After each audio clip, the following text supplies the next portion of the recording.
नमस्कार साथियों, स्वागत है सभी का आज के सेशन में। और ये आपकी आज की पहली क्लास है रेलवे की साइंस के लिए। ना केवल रेलवे, मैंने रेलवे इसलिए बोला क्योंकि हमारा मेन मोटो क्या है, जो अभी आपके एग्जाम आने वाले हैं रेलवे के, उनको टारगेट करना। लेकिन ऐसा नहीं है कि साइंस केवल रेलवे में ही आती है। हर एग्जाम में, चाहे आपका वो कोई भी एग्जाम हो, हर एग्जाम में आपकी साइंस आती है। और उन्हीं साइंस के क्वेश्चंस के साथ आज के सेशन को हम स्टार्ट कर लेते हैं। और आज के सेशन में जो हमारे क्वेश्चन रहने वाले हैं वो फिजिक्स से रहने वाले हैं, यानी कि साइंस का ही एक मेजर पोर्शन जो फिजिक्स है, यानी कि भौतिकी है, वहां से हम क्वेश्चन लेंगे। सबसे पहला क्वेश्चन आपका रहने वाला है, क्वेश्चन आपके सामने है और क्वेश्चन आपसे क्या कह रहा है, if we move the tree branch fast then some of the leaves get detached from the tree due to. यदि हम पेड़ की शाखा को तेजी से हिलाते हैं तो कुछ पत्तियां पेड़ से अलग हो जाती हैं, ऐसा क्यों होता है? जब भी हम किसी शाखा को, यानी कोई पेड़ है उसकी शाखा को एकदम झटके से हिलाते हैं तो हमने ये देखा है कि उसकी पत्तियां नीचे गिर जाती हैं, या उस पर कोई फल होता है वो फल भी नीचे गिर जाता है। उसका रीजन क्या होता है? तो उसका रीजन की बात करें यहां पर, यह रीजन हमें मालूम पड़ता है न्यूटन के फर्स्ट लॉ से। किससे मालूम पड़ता है इसके बारे में? न्यूटन के फर्स्ट लॉ से। और न्यूटन का फर्स्ट लॉ क्या है? न्यूटन का फर्स्ट लॉ है लॉ ऑफ इनर्शिया। क्या है वो आपका? लॉ ऑफ इनर्शिया, यानी कि जड़ता का नियम। क्या है वो आपका? जड़ता का नियम या जड़त्व का नियम। तो भाई सीधी सी बात है, किस पर डिपेंड कर गया? ये जड़ता पे, जड़त्व पे डिपेंड कर गया। तो इसका जो ऑप्शन हो जाएगा आपका वो क्या हो जाएगा? जड़ता, यानी कि इनर्शिया हो जाएगा। अब ये जड़ता होता क्या है, यानी कि इनर्शिया होता क्या है? कोई भी बॉडी है वो अपनी स्टेट को खुद से चेंज नहीं कर सकती। चाहे वो एक जगह पर रुकी हुई हो, चाहे वो एक यूनिफॉर्म मोशन से चल रही हो, यानी एक समान गति से चल रही हो। दोनों ही चीज को अगर चेंज करना है, चाहे तो स्टेट ऑफ रेस्ट को चेंज करना हो या स्टेट ऑफ मोशन को चेंज करना हो, उसके लिए एक बाहरी बल की जरूरत पड़ती है, यानी कि एक्सटर्नल अनबैलेंस्ड फोर्स की जरूरत पड़ती है। तो इनर्शिया वो टेंडेंसी है किसी बॉडी की जो खुद में कोई भी चेंज होने से रोकता है, उसको अपोज करता है। मतलब अगर मैं उसे चलाना चाहूं, वो नहीं चलेगा जब तक कि मेरा फोर्स उसको चलाना दे। अगर फोर्स चला पा रहा है, इसका मतलब फोर्स कैसा हो गया आपका? अनबैलेंस फोर्स हो जाएगा। तो यही क्या है आपका? यही बताता है आपको इनर्शिया के बारे में। यानी इनर्शिया क्या हो गया? जड़त्व क्या हो गया? कोई भी बॉडी खुद से अपनी स्टेट को चेंज नहीं कर सकती। ऑप्शन कौन सा करेक्ट हो जाएगा आपका? सी ऑप्शन करेक्ट हो जाएगा। अगर यहां से ए ऑप्शन की बात करें, एक्सेलरेशन यानी त्वरण, त्वरण के बारे में अगर बात करें तो त्वरण हमें क्या बताता है कि जब भी आपके वेग में परिवर्तन आए, क्या आए? वेग में परिवर्तन आए। ठीक है, वेग में परिवर्तन आए, तो वेग में जो परिवर्तन आता है किसके साथ? समय के साथ। किसके साथ भाई? समय के साथ। तो वही हमारा क्या होता है? वेग में अगर परिवर्तन आ रहा है समय के साथ, तो वही हमारा क्या होता है? त्वरण होता है। वही क्या होता है? हमारा एक्सेलरेशन होता है। अगर वेग की बात करें, वेलोसिटी की बात करें, तो कोई भी वस्तु है, कोई गाड़ी है, वो किसी ना किसी चाल से चलेगी। अगर चाल की बात करेंगे तो चाल और हमारे वेग की बात करेंगे, दोनों में इतना मेजर डिफरेंस नहीं है। दोनों में डिफरेंस क्या है कि चाल के पास में कोई दिशा नहीं होती है, लेकिन वेग के पास में एक पर्टिकुलर डायरेक्शन होती है। तो हम बोल सकते हैं कि कोई भी बॉडी, चाहे वो 10 किलोमीटर प्रति घंटे चल रही हो, चाहे 5 किलोमीटर प्रति घंटे चल रही हो, अगर उसके पास एक पर्टिकुलर डायरेक्शन है, अगर एक पर्टिकुलर दिशा है, तो हम क्या बोलेंगे? उसके पास क्या है? वेलोसिटी है। इनर्शिया मैंने आपको बता ही दिया। और ये आपका जो इंपल्स है, इंपल्स से फोर्स होता है जो बहुत शॉर्ट ड्यूरेशन के लिए लगाया जाता है। ठीक है, फोर्स होता है, क्या होता है भाई? फोर्स होता है फॉर शॉर्ट ड्यूरेशन। बहुत छोटे समय के लिए जो फोर्स लगाया जाता है उसे हम क्या बोलते हैं? इंपल्स बोलते हैं। तो ये बात हो जाती है पहले क्वेश्चन को लेकर के। अगले क्वेश्चन की बात करें तो अगला क्वेश्चन है आपके सामने, आइजैक न्यूटन ने गति के कितने नियम प्रतिपादित किए? How many law of motion did Isaac Newton formulate. तो भाई अगर बात करें, न्यूटन ने हमें लॉ दिए थे मोशन के बारे में, यानी गति के बारे में।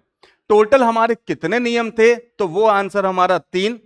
टोटल हमारे कितने नियम है? 3 नियम है। और उन 3 नियम में बात करें, सबसे पहला नियम आपका क्या बताता है?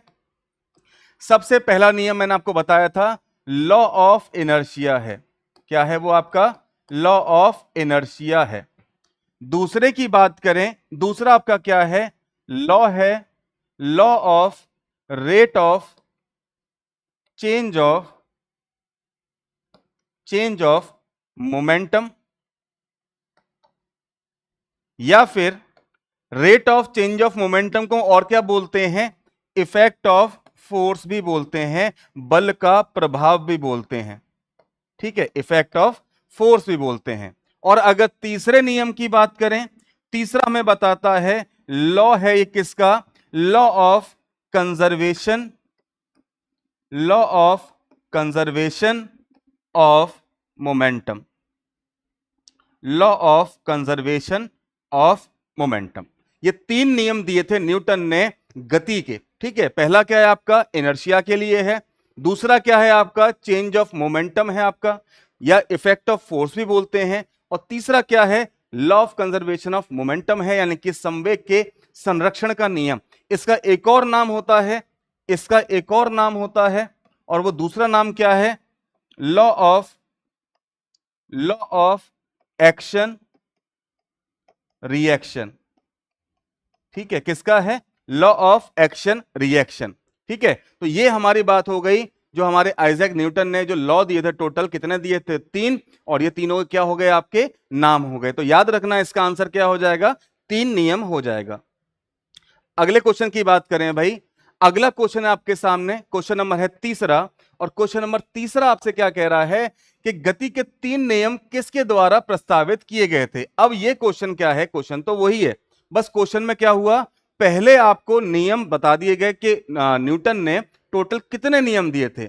यहां पर क्या बोल रहा है? यहां पर साफ साफ बोल दिया उसने, उसी क्वेश्चन को पलट दिया कि गति के जो 3 नियम हैं वो किसने प्रस्तावित किए। तो भाई जैसा हमने पिछले क्वेश्चन में देखा कि न्यूटन ने जो गति के नियम दिए वो टोटल 3 थे, अब यहां बोल रहा है वो गति के 3 नियम किसके द्वारा प्रस्तावित किए गए, तो उनका नाम क्या है? आइजैक न्यूटन, यानी कि इसका सी ऑप्शन क्या है? करेक्ट है। लेकिन यहां पर एक बात ध्यान रखने वाली है, वो क्या है कि गैलीलियो ने क्या बताया था? गैलीलियो ने लॉ ऑफ इनर्शिया के बारे में सबसे पहले बताया था। ठीक है, गैलीलियो ने लॉ ऑफ इनर्शिया के बारे में सबसे पहले बताया था, यानी कि जो पहला लॉ था न्यूटन के द्वारा दिया गया, उसके बारे में सबसे पहले किसने बताया था भाई? गैलीलियो ने बताया था। इतनी बात सभी क्लियर हो गई? ठीक है, अगला क्वेश्चन है आपके सामने। अगला क्वेश्चन क्या कह रहा है कि न्यूटन के गति के दूसरे नियम का समीकरण क्या है? What is the equation for Newton's second law of motion? यानी न्यूटन ने जो अपना सेकंड लॉ दिया था, उसमें कोई इक्वेशन हमारी निकली थी, वो इक्वेशन क्या थी? तो जरा यहां पर समझते हैं पहले वो इक्वेशन बनी कैसे। देखिए, न्यूटन ने क्या बोला था? न्यूटन ने यह बोला था कि अगर हम कोई बाहरी फोर्स किसी बॉडी पर लगाते हैं, ठीक है, बाहरी फोर्स किसी बॉडी पर अगर लगाया जाता है तो वो समानुपाती होता है किसके? Rate of change of momentum. मैंने बताया था आपको अभी, rate of change of momentum के, rate of change of momentum के। तो यहां से अगर देखें, ये डायरेक्टली है हमारा समानुपाती है rate of change of momentum. Momentum में चेंज कैसे बताएंगे? आखिरी हमारा संवेग है, यानी कि जो फाइनल मोमेंटम है, माइनस उसमें से कर देंगे इनिशियल मोमेंटम, अपॉन, क्योंकि रेट है तो रेट किसका चलेगा भाई? टाइम का। यहां से एफ डायरेक्टली किसके हो जाएगा? इसमें से हमारा m कॉमन आ जाएगा, अंदर क्या बचेगा आपका? v माइनस यू, अपॉन में क्या है आपका? t। अब यहां पर ये क्या आ गया आपका? Rate of change of velocity. और हमें पता है कि rate of change of velocity हमारी किसके बराबर होती है? त्वरण के, यानी कि एक्सेलरेशन के। तो यहां से जब समानुपाती का साइन हटाकर इक्वल लगाते हैं तो क्या आता है? कांस्टेंट आता है k, और साथ में क्या हमारा m है। यहां पर जो k होता है, k की वैल्यू हमारी 1 होती है, तो यहां से F इज इक्वल टू हमारा क्या आ जाएगा, ma आ जाता है। यानी कि यहां पर जो हमारा समीकरण है बी ऑप्शन में ये हमारा करेक्ट है। ठीक है, बी ऑप्शन में क्या है, हमारा ऑप्शन करेक्ट है। अगर मैं ए वाले की बात करूं, ये हमारा कोरिलेशन नहीं है, ये वाला हमारा काइनेटिक एनर्जी का होता है, ठीक, गतिज ऊर्जा का होता है, और ये वाला हमारा E is equal to MC square होता है। ठीक है, तो इसलिए ये तो वैसे ही गलत है, F इज इक्वल टू नहीं होता, याद रखना E is equal to MC square होता है। और ये क्या है, ये आइंस्टीन इक्वेशन है, ये आइंस्टीन इक्वेशन है। ठीक है बच्चे, ये आपकी आइंस्टीन की इक्वेशन है। तो यहां पर इस क्वेश्चन का, फोर्थ क्वेश्चन का जो करेक्ट आंसर है वो क्या हो जाएगा, बी ऑप्शन करेक्ट हो जाएगा। ठीक है भाई, चलिए अगला क्वेश्चन आपके सामने क्या है कि न्यूटन के गति के प्रथम नियम का दूसरा नाम क्या है। जो न्यूटन ने अपना पहला नियम दिया था, जो फर्स्ट लॉ ऑफ न्यूटन है या फर्स्ट लॉ ऑफ न्यूटन है मोशन में, वो हमारा किसके बारे में बताता है। मैंने आपको बताया था कि फर्स्ट लॉ जो आपका है, जो आपका फर्स्ट लॉ है, वो फर्स्ट लॉ आपको क्या बताता है भाई, फर्स्ट लॉ ऑफ मोशन क्या बताता है आपको। तो भाई फर्स्ट लॉ ऑफ मोशन आपको बताता है इनर्शिया के बारे में, यानी जड़ता के बारे में, जड़त्व के बारे में। तो वहां पर यही पूछा गया है कि जो पहला नियम है वो पहला नियम आपको किसके बारे में बताता है, या फिर पहले नियम का दूसरा नाम क्या है। तो पहले नियम का जो दूसरा नाम है वो क्या है, लॉ ऑफ इनर्शिया है, यानी इसका सी ऑप्शन करेक्ट आंसर हो जाएगा। ठीक है, जड़ता का नियम यानी कि लॉ ऑफ इनर्शिया। ठीक है बच्चे, तो ये थी आज की क्लास। इस क्लास में हमने आपको टोटल मिलाकर के ज्यादा नहीं लेकिन 5 क्वेश्चन कराए पूरी डिटेलिंग के साथ में। इसी तरीके से आपको बाकी क्लासेस मिलेंगी, लेकिन नंबर ऑफ क्वेश्चन उसमें इंक्रीज हो जाएंगे। ठीक है, इतने कम क्वेश्चन आपको नहीं कराए जाएंगे, उसमें नंबर ऑफ क्वेश्चन बढ़ा करके और आपको पूरे तरीके से फुल फ्लैश में तैयारी कराई जाएगी आपके साइंस के एग्जाम की।